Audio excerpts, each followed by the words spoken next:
আজকে life science ক্লাসে যে টপিকটা ডিসকাস করবো সেটি কোষ বিভাজন বা সেল ডিভিশন। ঠিক গতকাল আমি যেখানে স্টপ করেছিলাম তারপর থেকে ডিসকাশন শুরু করব। প্রথম ক্লাসে আমি অ্যামাইটোসিস আর মাইটোসিস কমপ্লিট করেছি। আজকে সবথেকে গুরুত্বপূর্ণ মিওসিস নিয়ে কিন্তু আলোচনা করা শুরু করব। চলো প্রত্যেকে হেডিং করো মিওসিস কোষ বিভাজন। মিওসিস কোষ বিভাজন এটা কিন্তু খুব গুরুত্বপূর্ণ, কঠিনও বলতে পারি। মিওসিস কোষ বিভাজন।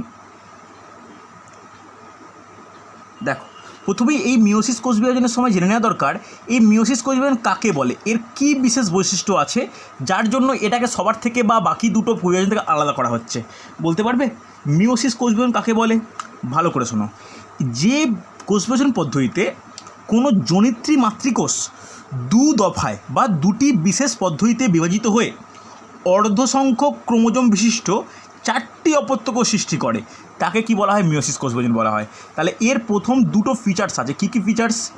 এটি হচ্ছে যেমন আমরা কোনো রিয়াকশানে বলি না টু স্টেপ প্রসেস, এটা একই রকম দু দফায় বিভাজিত হয়। নোট ডাউন করো, দু দফায় বিভাজিত হয়। দু দফায় বিভাজিত হয়, এটা কিন্তু খুব গুরুত্বপূর্ণ হয়েছে। নেক্সট পয়েন্ট নোট ডাউন করবে, খুব গুরুত্বপূর্ণ। এখানে অপত্য কোষের ক্রোমোজোম সংখ্যা অর্ধেক হয়। লিখে নাও, অপত্য কোষের ক্রোমোজোম সংখ্যা অর্ধেক হয়। এটা কিন্তু দুটো উল্লেখযোগ্য পয়েন্ট। ক্রোমোজোম সংখ্যা অর্ধেক বা হাফ হয়ে যায়। হয়েছে। তাহলে এই দুটো পয়েন্ট কিন্তু মিওসিসকে সবার থেকে আলাদা করেছে। অসুবিধা নেই। এবার আমার জানার দরকার, খুব গুরুত্বপূর্ণ, যে এই মিওসিস কোষ বিভাজনে যদি অর্ধেক হয়ে যায় তাহলে কি বলতে পারি যে জনিত্রী থেকে, ভালো করে শুনে নাও, জনিত্রী থেকে যে অপত্য সৃষ্টি হচ্ছে তাহলে তো আমাদের প্রত্যেকটা ক্ষেত্রে এই মিওসিস কোষ বিভাজনে ক্রোমোজোমের সংখ্যা কমতে থাকবে। সেটা কি হয়? না, সেটা হয় না। অ্যাকচুয়ালি কি হয়? ভালো করে শোনো, খুব ইম্পর্টেন্ট। একটা থেকে কটা উৎপন্ন হয়? একটা থেকে অপত্য কটা উৎপন্ন হয়? দুটো অপত্য উৎপন্ন হচ্ছে একখানা জনিত্রী থেকে। তাদের প্রত্যেকটা হাফ হচ্ছে, হ্যাঁ কি না? তাহলে প্রত্যেকটা হাফ হচ্ছে, যে দুটো হচ্ছে 2 ইন্টু হাফ। এই কারণে বলতে পারি যে জনিত্রীর সঙ্গে অপত্যর ক্রোমোজোম সংখ্যা কী থাকে? ধ্রুবক থাকে। অর্ধেক হলেও ক্রোমোজোম সংখ্যার কিন্তু কোনো পরিবর্তন হয় না, হ্যাঁ কি না? তাহলে এটা মনে রাখতে হবে যে, আরেকবার বলি শোনো, জনিত্রী একটা ছিল, সেই জনিত্রীর মধ্যে একখানা থেকে ক্রোমোজোম কটা ছিল? একটি বর্তমান ছিল, হ্যাঁ কি না? তাহলে জনিত্রী কোষে ক্রোমোজোম কটা? একটি। কিন্তু অপত্য কোষে ক্রোমোজোম কটা? হাফটি। তাহলে হাফ আর হাফ, তাহলে এরও হাফ মিলিয়ে কটা হচ্ছে? একটিই তো হচ্ছে, হ্যাঁ কি না? তাহলে আগেও একটি ছিল, এখনও একটি হচ্ছে। তাহলে আগে একটি, এখনও একটি। তাহলে কি বলতে পারি? ক্রোমোজোম সংখ্যা ধ্রুবক, হ্যাঁ কি না? যতই বলি আমরা ক্রোমোজোম সংখ্যা কমে যাক, কিন্তু ওভারঅল কি ক্রোমোজোম সংখ্যা কমছে? ওভারঅল ক্রোমোজোম সংখ্যা কমছে না। তাই বলা যায় যে মিওসিস কোষ বিভাজনে ক্রোমোজোম সংখ্যা কনস্ট্যান্ট থাকে, হ্যাঁ কি না? দেখে মনে হতে পারে যে হাফ হয়ে যাচ্ছে মানে তো ক্রোমোজোম সংখ্যা হ্রাস পাচ্ছে না। যেহেতু ক্রোমোজোম সংখ্যা হ্রাস পেলেও সংখ্যাটা বৃদ্ধি পাচ্ছে। একটা জনিত্রী থেকে দুটো অপত্যের জন্য হাফ আর হাফ একটি উৎপন্ন হচ্ছে। বোঝা গেছে? ইয়েস অর নো রেসপন্স করবে। কোনো ডাউট থাকলে বলবে আমাকে। এই গেল মিওসিস কোষ বিভাজনের প্রধান গুরুত্বপূর্ণ বৈশিষ্ট্য। হয়েছে। এবার আমার জানার দরকার যেটা, মিওসিসকে একটা স্পেশাল নামে বলা হয়, কি বলো তো? হ্রাসকরণ বিভাজন। একটা পয়েন্ট করে নাও, ছোট করে লিখে নাও, হ্রাসকরণ বিভাজন। কেন হ্রাসকরণ বিভাজন বলা হয়? আমি অ্যান্সার দিয়ে দিয়েছি। কে বলবে কেন মিওসিসকে হ্রাসকরণ বিভাজন বলা হয়? বলতে পারবে? ব্যাস একদমই তাই, যে মিওসিস বিভাজন পদ্ধতিতে জনিত্রী মাতৃকোষের ক্রোমোজোম সংখ্যা অপত্য কোষের অর্ধেক হয়ে যায় বলে একে কী বলে? হ্রাসকরণ বিভাজন বলা হচ্ছে, হ্যাঁ কি না? একদম সহজ টপিক, কিন্তু কোনো অসুবিধা নেই। কিন্তু হ্রাসকরণ বিভাজন হলেও এটা মনে রাখা প্রয়োজন যে ক্রোমোজোম সংখ্যা কিন্তু ধ্রুবক থাকবে, কমে যাবে না। হয়েছে, সমস্যা নেই। চলো নেক্সট আমার যেটা জানার দরকার যে কোথায় ঘটে। ওকে, খুব গুরুত্বপূর্ণ, অকারেন্স কোথায় ঘটে বলতে পারবে? এই মিওসিস কোষ বিভাজন কোথায় সম্পন্ন হয়? খুব গুরুত্বপূর্ণ, জনন মাতৃকোষে। লিখে নাও, জনন মাতৃকোষ। এবার যদি জনন মাতৃকোষ বলা হয় তাহলে প্রাণীদের ক্ষেত্রে কোথায়, উদ্ভিদের ক্ষেত্রে কোথায়? একটু বলে নিই, প্রাণীদের ক্ষেত্রে কোথায়, উদ্ভিদের ক্ষেত্রে কোথায় বলা উচিত? কে বলবে? প্রাণীদের ক্ষেত্রে কোথায়, উদ্ভিদের ক্ষেত্রে কোথায়? দেখো প্রাণীদের ক্ষেত্রে ব্যাস একদমই তাই, লিখে নাও। এটা হচ্ছে ডিম্বাশয় শুক্রাশয়। ডিম্বাশয় শুক্রাশয় কার ক্ষেত্রে? প্রাণীদের ক্ষেত্রে। আর উদ্ভিদের ক্ষেত্রে কি? পরাগধানী, পরাগধানী বা ডিম্বাশয় বা ডিম্বক যাই বলতে পারো। ওকে, এই জনন মাতৃকোষের মধ্যে কি সম্পন্ন হচ্ছে? এই মিওসিস কোষ বিভাজন সম্পন্ন হয়। অসুবিধা নেই। এরপর আমরা এখন ডাইরেক্ট টপিকে ঢুকবো। টপিক বলতে কি? তোমাদের প্রথমেই বলেছি এটা 2 স্টেপ প্রসেস। 2 স্টেপ কথাটা ঠিক নয়, মানে 2টো দফায় সম্পন্ন হয়। তাহলে এই দফাটা একটু ছকের সাহায্যে লিখবো। দেখো প্রত্যেকে হেডিং করো, আগের আশা করি লেখা হয়ে গেছে, লিখে নাও মিওসিস। মিওসিস বলে মাঝখানে লেখো। এটাকে আমরা ভাগ করব। দেখো 2টো দফা বলতে প্রথমেই আমরা ভাগ করতে পারি মিওসিস 1, মিওসিস 2। হ্যাঁ কি না? প্রথমেই ভাগ করতে পারি মিওসিস 1, মিওসিস 1 আর মিওসিস 2। হ্যাঁ কি না? তাহলে প্রথম মিওসিস আর দ্বিতীয় মিওসিস, মিওসিস 1, মিওসিস 2। দেখো এবার আগের দিন যেটা আমি যে টপিকটা হালকা করে বলেছিলাম, এখানে একটু ভালো করে বলতে হবে। এই মিওসিস 1 এর 2টো, মিওসিস 2 এরও 2টো স্টেপ। কি কি? দেখো প্রথমটা কি? ক্যারিওকাইনেসিস 1। নোট ডাউন করো প্রত্যেকে, ক্যারিওকাইনেসিস। কঠিন নয় কিন্তু, এগুলো একটু ভালো করে পড়ো, অসুবিধা হবে না। ক্যারিওকাইনেসিস 1, যেটা 1 সেটা এরও 1 হবে। আর সেকেন্ড কি? Cytokinesis 1, cytokinesis 1। ওকে, মনে থাকবে ক্যারিওকাইনেসিস 1, সাইটোকাইনেসিস 1। এখানে কি হবে? Karyokinesis 2, cytokinesis 2। নোট ডাউন করো, ক্যারিওকাইনেসিস 2, সাইটোকাইনেসিস 2, সাইটোকাইনেসিস 2 হয়েছে, অসুবিধা নেই। এবার এই যে ক্যারিওকাইনেসিসের কথা বললাম, ক্যারিওকাইনেসিস মানে কি? ক্যারিওকাইনেসিস মানে নিউক্লিয়াসের বিভাজন, আর সাইটোকাইনেসিস মানে সাইটোপ্লাজমের বিভাজন। এবার খুব গুরুত্বপূর্ণ, এই ক্যারিওকাইনেসিসের কটা ভাগ হয়? আগের দিন বলেছিলাম, বলা উচিত কটা ভাগ হয়? বলো। 4টে ভাগ। কি কি? আগের দিন আলোচনা করেছিলাম, একটু বলবে। বলা উচিত prophase 1, prophase 1, metaphase 1, metaphase 1, anaphase 1 আর টেলোফেজ 1। ওকে, হয়েছে? তাহলে এগুলো কি? এগুলো ক্যারিওকাইনেসিসের 4টি দশা।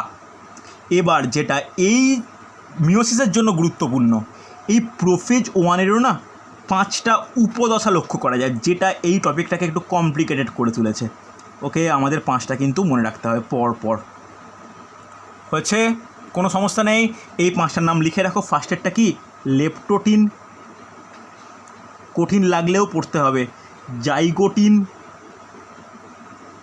জাইগোটিন, প্যাকাইটিন বা অনেক জায়গায় প্যাকিটিনও থাকে, প্যাকাইটিন,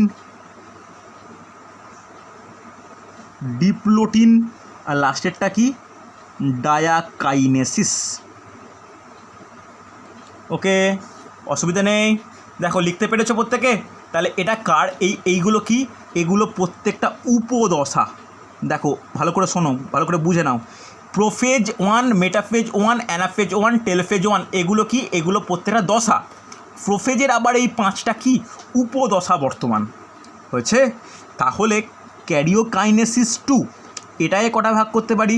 দেখো এই ক্যারিওকাইনেসিস 2 একেও আমরা ভাগ করতে পারি 4টে ভাগে।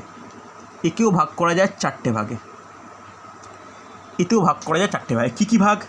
একইভাবে দেখো, এটা ক্যারিওকাইনেসিস 2 তো এই যে 4টেই হবে, শুধু প্রত্যেকটা নামের পরে 2 অ্যাড হবে। ছোট করে লিখে নাও, প্রোফেজ 2, মেটাফেজ 2, মেটাফেজ 2, অ্যানাফেজ 2 আর হচ্ছে টেলোফেজ 2। হ্যাঁ কি না বলো? যে ছকটা তোমরা স্ক্রিনে দেখতে পাচ্ছ, এটা প্রত্যেকে বোঝা গেছে? হ্যাঁ কি না? রেসপন্স করবে, রেসপন্স করো প্রত্যেকে। আরে হ্যাঁ কি না? রেসপন্স করো, বলো বোঝা গেছে? আরে তোমরা আমার কথা শুনতে পাচ্ছ? হ্যালো? হ্যাঁ, নেটওয়ার্ক একটু প্রবলেম করছে, দেখে নাও। তাহলে স্ক্রিনে তোমরা যেটুকু দেখতে পাচ্ছ আরেকটু বলে দিই। মিওসিসে তাহলে 2টো দফা, মিওসিস 1, মিওসিস 2।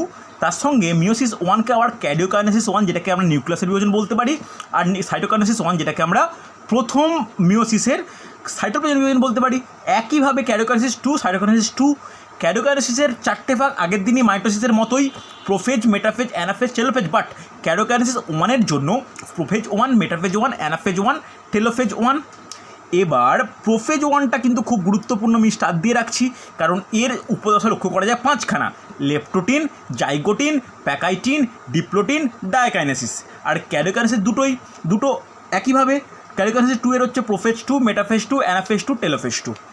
এবার আমাদের কি পড়তে হবে, কি পরীক্ষার জন্য কি ইম্পর্টেন্ট, আমাদের পড়তে হবে এই প্রত্যেকটা উপদশায় বা এই দশাগুলোর ক্ষেত্রে কি কি গুরুত্বপূর্ণ স্টেপ হচ্ছে, হ্যাঁ কি না?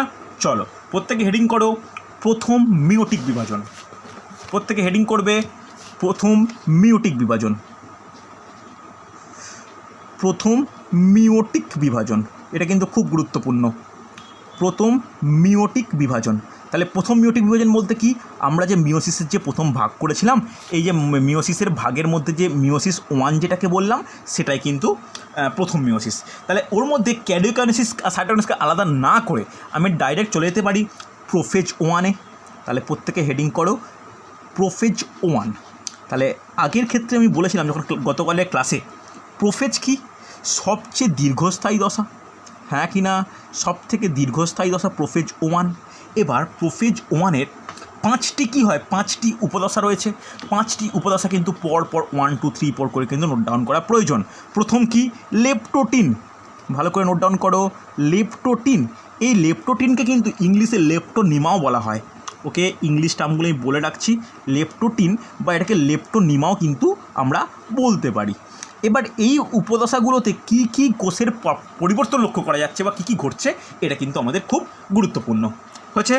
চলো ফার্স্ট আমরা যেভাবে পয়েন্ট করে লিখব, লেপ্টোটিনে কি দেখা যায়? লেপ্টোটিনে দেখা যায় যে দ্বিগুণ সংখ্যক ক্রোমোজোমগুলি পাকহীন, যেটাকে আনকয়েলড বলছি, পাক করা ছিল পাকহীন সুতোর মতো গঠন অবস্থান করে। লিখে নাও, খুব গুরুত্বপূর্ণ।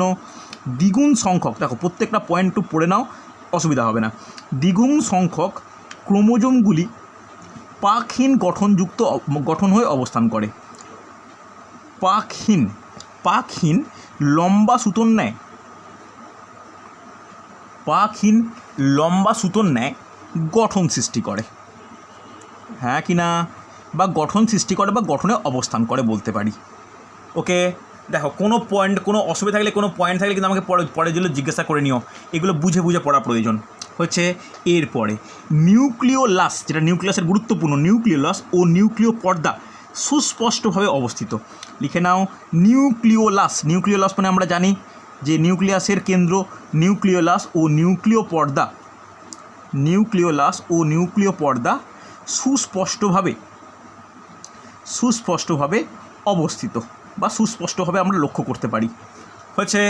এরপরে খুব গুরুত্বপূর্ণ, এই দশার শেষ দিকে একটা গুরুত্বপূর্ণ জিনিস লক্ষ্য করা যায়, যাকে আমরা বোকে স্টেজ বলি। আমরা বোকে কথাটার সঙ্গে কাকে বলি? বোকে মানে কি, কোনো ফুলের তোড়া, যার স্পেলিং কি ভালো করে লিখে না, BOUQUETSTAGE, বোকে স্টেজ। এই বোকে স্টেজ কি ভালো করে শুনবে। এই দশায় অর্থাৎ লেপ্টোটিন দশার শেষের দিকে ক্রোমোজোমগুলির নিউক্লিয়াসের এক প্রান্তে সরে গিয়ে ফুলের তোড়ার মতো আকৃতি গঠন করে। লিখে নাও, ক্রোমোজোমগুলি নিউক্লিয়াসের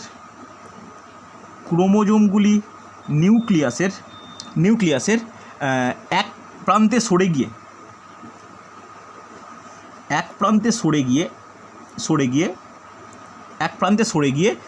ফুলের তোড়ার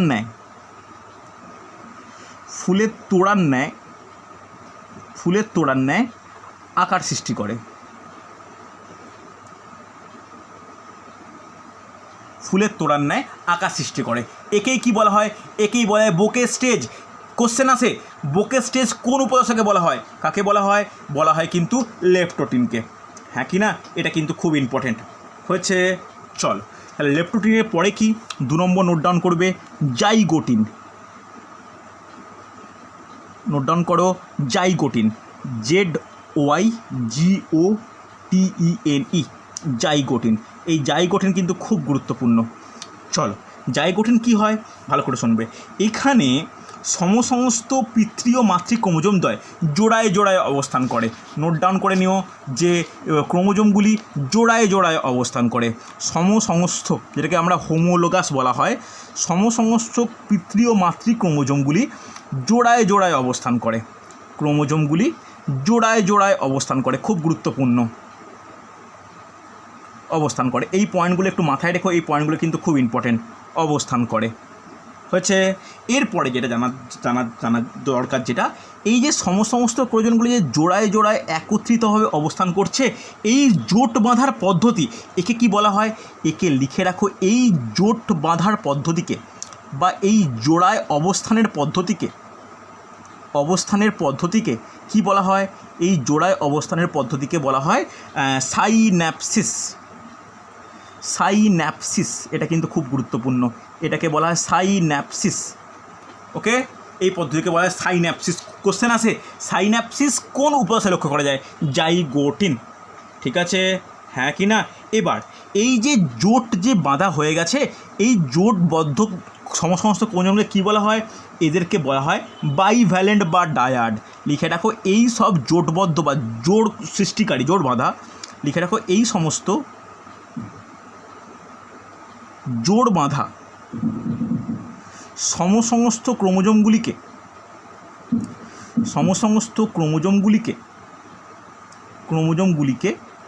কি বলা হয়? ক্রোমোজোমগুলিকে বাইভ্যালেন্ট বলে। এগুলো কিন্তু কোশ্চেন, বাইভ্যালেন্ট বলে, বাইভ্যালেন্ট বা বলা হয় ডায়াড। দেখো, দুটোই কিন্তু ইংলিশ ওয়ার্ড, ডায়াড বলে। বাইভ্যালেন্টের স্পেলিং কি? BIVALENT, ডায়াডের স্পেলিং কি? DIAD। ওকে, তাহলে এই গেল জাইগোটিনের বৈশিষ্ট্য, কোনো অসুবিধা নেই। নেক্সট তোমরা 3 নম্বর নোট ডাউন করবে, প্যাকাইটিন। নেক্সট তোমরা নোট ডাউন করবে প্যাকাইটিন। প্যাকাইটিনের স্পেলিং খুবই গুরুত্বপূর্ণ, PACHOITEN। ভালো করে শুনে রাখো, তোমরা ANM বা GNM যাতেই তোমরা ভর্তি হও না বা তোমরা এন্ট্রান্সে ক্র্যাক করে ঢোকো, তোমাদের কিন্তু আবার বায়োলজিতে এই পার্টগুলো পড়তে হবে। তো এই খাতাগুলো পারলে তোমরা গুছিয়ে রেখো, তখন কিন্তু কাজে লাগবে। হচ্ছে, তাহলে প্যাকাইটিন কি? দেখো, এখানে বাইভ্যালেন্টের ক্রোমোজোমগুলি পাক্ষে আরও ছোট এবং মোটা হয়ে যায়। ওকে, এবার এর ফলে কি হয়? এর ফলে 4টি ক্রোমোজোম যুক্ত বাইভ্যালেন্টের সৃষ্টি হয়, যাকে কি বলি আমরা? টেট্রাড বলি। দেখো, ডায়াড মানে দুটো ক্রোমোজোম একসঙ্গে পাক খেয়েছিল। যখন দুটো ক্রোমোজোম একসঙ্গে পাক খেয়ে 4টে সৃষ্টি হচ্ছে, তখন তাকে কী বলা হয়? তখন তাকে বলা হয় টেট্রাড। লিখে রাখো যে পাক্ষে, ক্রোমোজোমগুলি পাক্ষে টেট্রাড গঠন করে। দেখো, টেট্রাড কথাটা টেট্রা থেকে এসছে, টেট্রা মানে কি? 4, তাহলে টেট্রাড গঠন করে, হ্যাঁ কি না? এবার এই টেট্রাডের কাছে কি হয়? নন সিস্টার ক্রোমোজোম অবস্থান করে। নন সিস্টার ক্রোমোজোম কিন্তু এই টেট্রাডের কাছে অবস্থান করে। ওকে, এটা কিন্তু খুব ইম্পর্টেন্ট। তাহলে এই নন সিস্টার ক্রোমোজোম কাকে বলে? তোমাদের মনে প্রশ্ন আসতে পারে, স্যার নন সিস্টার ক্রোমোজোম কী? দেখো, বাইভ্যালেন্টের মধ্যে যেখানে দুটো আছে, সমস্ত ক্রোমোজোমের একটি ক্রোমাটিড অপর একটি ক্রোমোজোম, তার যে ক্রোমাটিড অপর একটি সমস্ত ক্রোমোজোমের কোনো ক্রোমাটিডকে কী বলা হয়? নন সিস্টার বলা হয়। কথাটা বুঝতে পারলে? এটা কিন্তু খুব গুরুত্বপূর্ণ হয়েছে। চলো, থার্ড পয়েন্ট যেটা গুরুত্বপূর্ণ, লিখে রাখো, কায়াজমা গঠিত হয়। কায়াজমা স্পেলিং লিখে রাখো, CIASAMA। কায়াজমা গঠিত হয়। তোমাদের মনে প্রশ্ন আসতেই পারে যে কায়াজমা কি?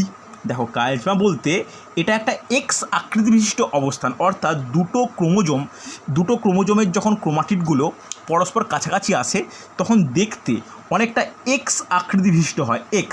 এই এক্স আকৃতি বিশিষ্ট হয়, এটাকে কি বলা হয়? কায়াজমা বলে, হ্যাঁ কি না? এটা কিন্তু খুব গুরুত্বপূর্ণ হচ্ছে। এছাড়া যেটা খুব সবথেকে ইম্পর্টেন্ট কোশ্চেন আসে, এই উপদশায় ক্রোমাটিডের মধ্যে দেহাংশের বিনিময় ঘটে। লিখে রাখো, ক্রোমাটিডের মধ্যে দেহাংশের বিনিময় ঘটে। যে দেহাংশের বিনিময়কে কি বলা হয়? দেহাংশের বিনিময়টাকে খুব গুরুত্বপূর্ণ একটা নাম দিয়ে আমরা প্রকাশ করি, যাকে আমরা বলি কি? Crossing over. এটা কিন্তু পরীক্ষার জন্য খুব গুরুত্বপূর্ণ, হ্যাঁ কি না? এটা পরীক্ষার জন্য যথেষ্ট গুরুত্বপূর্ণ যে ক্রসিং ওভার কোথায় মানে কোন উপদশায় সম্পন্ন হয় হচ্ছে। তাহলে ক্রসিং ওভার সম্পন্ন হয় কোথায়? প্যাকাইটিন উপদশায়। কোনো অসুবিধা নেই। এবার এই ক্রসিং ওভার এর পরে কী হয়, এরপরে আবার ভালো করে শুনবে, ক্রোমোজোমের মধ্যে কী হয়, পুনর্সংযুক্তি বা রিকম্বিনেশান ঘটে। লিখে নাও, পুনর্সংযুক্তি বা রিকম্বিনেশান ঘটে, রিকম্বিনেশান ঘটে। ওকে, পুনর্সংযুক্তি বা রিকম্বিনেশান ঘটে। ওকে, এটা কিন্তু খুব ইম্পর্টেন্ট। ভালো করে দেখো, এই টাইপের পয়েন্টগুলো কিন্তু পরীক্ষার জন্য যথেষ্ট ইম্পর্টেন্ট হচ্ছে। চল নেক্সট আমাদের যেটা বলার দরকার, যে 4 নম্বর উপদশা যথেষ্ট সহজ, নোট ডাউন করে নাও, যে ডিপ্লোটিন বা ডিপ্লোনিমা। ডিপ্লোটিন বা যেটাকে আমরা বলি ডিপ্লোনিমা। ওকে, চলো তাহলে এই ডিপ্লোটিনের কী হয়, দেখো এর অতটা গুরুত্বপূর্ণ ব্যাপার নয়। একটা জিনিস মনে রাখবে, এর মধ্যে কি ঘটে, টার্মিলাইজেশান ঘটে। কথাটা কিন্তু ইংলিশ, আমরা বাংলা করে মনে রাখার চেষ্টা করব। টার্মিনালাইজেশান ঘটে। এর ইংলিশ টার্মটা বেশি মাথায় রাখো, তাহলে মনে রাখতে সুবিধা হবে বা পড়তে সুবিধা হবে। ওকে, টার্মিনালাইজেশান ঘটে, অসুবিধা নেই। তাহলে টার্মিনেশান মানে কি, টার্মিনেশান মানে কায়াজমার যে ক্রোমোজোমের প্রান্তের দিকে যে সরে যাওয়া, এই প্রান্তের দিকে সরে যাওয়াটা কি বলি, টার্মিনাল বলতে প্রান্ত বা কিনারা, এই কিনারার দিকে যে মুভ করছে এটাকে কি বলা হয়, টার্মিনালাইজেশান। কোনো অসুবিধা নেই। চলো নেক্সট আমার যেটা জানার দরকার, খুব গুরুত্বপূর্ণ, এখানে নিউক্লিয় পর্দার সম্পূর্ণ অবলুপ্তি ঘটে। নোট ডাউন করো, নিউক্লিয় পর্দার সম্পূর্ণ অবলুপ্তি।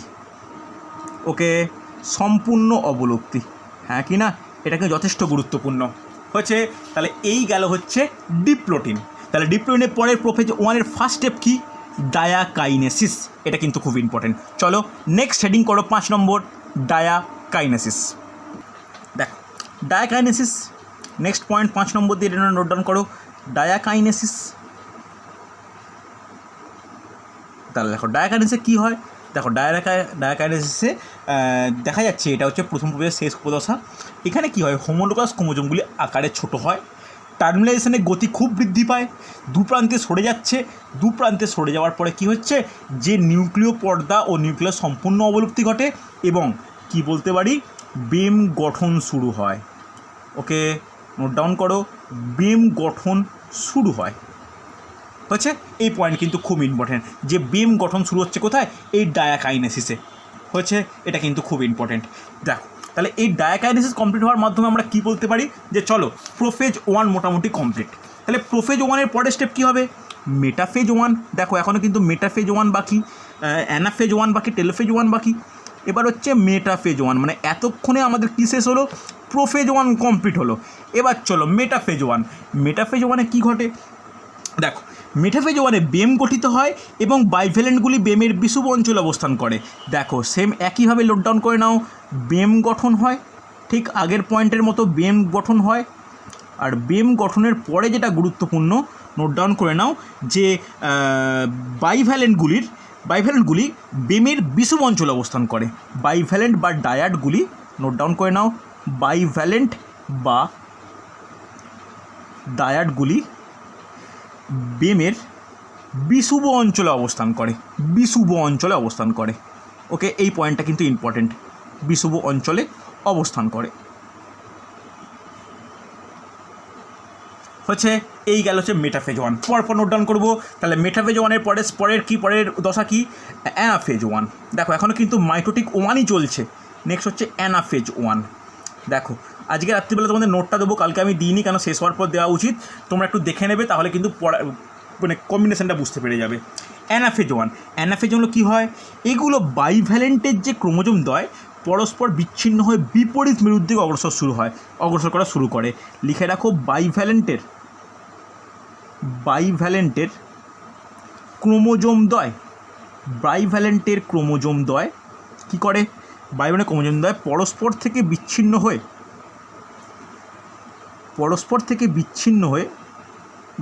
হয়ে বিপরীত মেরুর দিকে গমন শুরু করে, বিপরীত মেরুর দিকে সরতে শুরু করে বা অগ্রসর হতে শুরু করে। ভালো কথা শোনায়, অগ্রসর হতে শুরু করে। এটা কিন্তু খুব ইম্পর্ট্যান্ট, এটা যেন মনে থাকে। অগ্রসর হতে শুরু করে হচ্ছে, দেখো এই গেল অ্যানাফেজ 1। তাহলে অ্যানাফেজ 1-এর পরের ধাপ কী হবে মাইটোটিক 1-এ? লিখে রাখো টেলোফেজ 1, নোট ডাউন করে নাও, টেলোফেজ 1, টেলোফেজ 1। ওকে, টেলোফেজ 1। তাহলে এই টেলোফেজ 1-এ কী হয়? এখানে দেখা যাচ্ছে যে নিউক্লিয় পর্দার আবির্ভাব শুরু হয়, যে বিপরীত প্রান্তে চলে গেছে। তো এই বিপরীত প্রান্তে ওই ক্রোমোজোমকে কেন্দ্র করে কি হচ্ছে?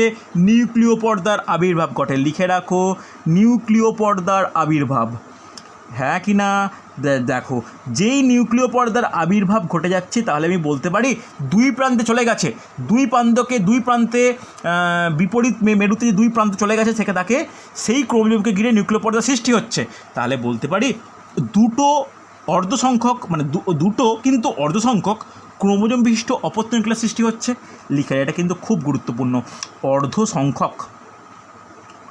অর্ধসংখ্যক ক্রোমোজোম বিশিষ্ট, অর্ধসংখ্যক ক্রোমোজোম বিশিষ্ট দুটি অপত্যের সৃষ্টি, দুটি অপত্য নিউক্লিয়াসের সৃষ্টি। হ্যাঁ কি না? বুঝতে অসুবিধা হলে বলবে আমাকে। নিউক্লিয়াসের সৃষ্টি এটা কি? এটা হচ্ছে টেলোফেজ 1। দেখো এই যে টেলোফেজ 1 বললাম, এতটা তাহলে কী কমপ্লিট হলো? এটা বলার মাধ্যমে কী কমপ্লিট হলো? এটা মানে কিন্তু পুরোপুরিভাবে প্রথম মিওসিস সম্পন্ন হলো। এরপরে তোমরা নোট ডাউন করবে মিওসিস 2, বা লিখে নাও দ্বিতীয় মিওটিক বিভাজন। দ্বিতীয় মিওটিক বিভাজন। ওকে, এটা কিন্তু খুব গুরুত্বপূর্ণ, দ্বিতীয় মিওটিক বিভাজন। তাহলে দ্বিতীয় মিওটিকের বিভাজনের মধ্যে কী হবে? এর পরপর প্রোফেজ 2, মেটাফেজ 2, অ্যানাফেজ 2, টেলোফেজ 2। এখানে নিশ্চয়ই প্রোফেজের আর উপদশার ব্যাপারগুলো নেই। চলো জলদি দেখে নাও। তাহলে এর প্রথম প্রোফেজ 2, তারপরে কি হবে? মেটাফেজ 2, প্রত্যেকটা পরপর 2 হিসাবে অ্যাড হবে। তারপরে কি? তারপরে হচ্ছে তোমার অ্যানাফেজ 2, আর লাস্ট কি? টেলোফেজ 2। হ্যাঁ কি না? তাহলে দেখো আগের ক্ষেত্রে যেমন 1-এর ক্ষেত্রে প্রোফেজ 1-এর যে ভাগগুলো যেমন ছিল, এখানে কিন্তু সেরকম কোনো ভাগ নেই। আর দেখতে পাবে যে মোটামুটি, আমি কেন শর্টে লিখলাম, তোমরা দেখতে পাবে যে prophase 1, prophase 2, metaphase 1, metaphase 2, anaphase 1, anaphase 2, telophase 1, telophase 2, এদের মধ্যে বেশ সুন্দর একটা সম্পর্ক বা একটা সিমিলারিটিস রয়েছে। যেমন প্রোফেজ 1-এ কী হচ্ছে? লিখে নাও এই দশায় প্রতিটি ক্রোমোজোম দুটি করে ক্রোমাটিড গঠন করে। লিখে নাও প্রতিটি ক্রোমোজোম দুটি করে ক্রোমাটিড গঠন করে, দুটি করে ক্রোমাটিড গঠন করে। ওকে, খুব গুরুত্বপূর্ণ। মেটাফেজ 2-এ কী হয়? এই দশায় বেম গঠিত হয়। দেখো আগেরটার সঙ্গে দেখো মিল পাচ্ছ কি না? এই দশায় বেম গঠিত হয়। আগে ভালো করে দেখে রাখো, প্রোফেজ 1-এর লাস্ট কী ছিল? ডায়াকাইনেসিসে বেম গঠন শুরু হচ্ছে, মেটাফেজ 1-এ ক্যারি করছিল। এখানেও সেরকম বেম গঠন হচ্ছে, এবং বেমটি কী কোথায় অবস্থান করবে?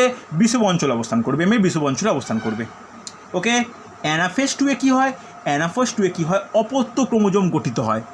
লিখে নাও অপত্য ক্রোমোজোম গঠন করে। অপত্য ক্রোমোজোম ধীরে ধীরে গঠন হওয়া শুরু হয়, অপত্য ক্রোমোজোম গঠিত হয়। ওকে, এবং খুব গুরুত্বপূর্ণ, বেমের 2 মেরুর দিকে অগ্রসর শুরু হয়। লিখে রাখো বেমের 2 মেরুর দিকে অগ্রসর হওয়া শুরু হয়। দেখো আগেরটার সঙ্গে মিল পাচ্ছ? মেরুর দিকে অগ্রসর হওয়া শুরু হয়। হ্যাঁ কি না? বলো আমাকে, এটা কিন্তু খুব ইম্পর্ট্যান্ট, অগ্রসর হওয়া শুরু হয়। আর লাস্ট কি? টেলোফেজে কী হয়? 4টি অপত্য নিউক্লিয়াস উৎপন্ন হয়। এই দশায় 4টি অপত্য নিউক্লিয়াস উৎপন্ন হয়। হ্যাঁ কি না? দেখো 4টি অপত্য নিউক্লিয়াস, আর 4টি নিউক্লিয়াস কি? যে অর্ধেক সংখ্যক ক্রোমোজোম বিশিষ্ট। তাহলে 4 × ½ 2টি, তাহলে 2টি থেকে 2টি ধ্রুবক থাকছে। হ্যাঁ কি না? অপত্য নিউক্লিয়াস উৎপন্ন করে। হয়েছে না হয়নি? দেখো এই হলো আমাদের গোটা টপিক। এই টপিকটা কিন্তু খুব ইম্পর্ট্যান্ট, যেটা আমরা বলতে পারি যে মিওসিস বা এই টাইপের কোষ বিভাজনটা, যে 3টে কোষ বিভাজন পড়লাম তার মধ্যে সবথেকে গুরুত্বপূর্ণ। ওকে, কারণ কেন গুরুত্বপূর্ণ?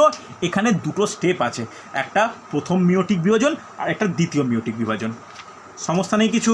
দেখো এই টাইপের কোশ্চেনগুলো কিন্তু খুব আসে, ভালো করে আমাদের পড়ে নেওয়া দরকার। আমি এরপর রাত্রিবেলা তোমাদের একটা নোট পাঠাবো, তোমরা নোটটা দেখে নাও ভালো করে। ওই নোট প্লাস আমার খাতার লেখা এটা পড়লে তোমার দেখবে এই টপিক থেকে কোনো সমস্যা কিন্তু থাকছে না।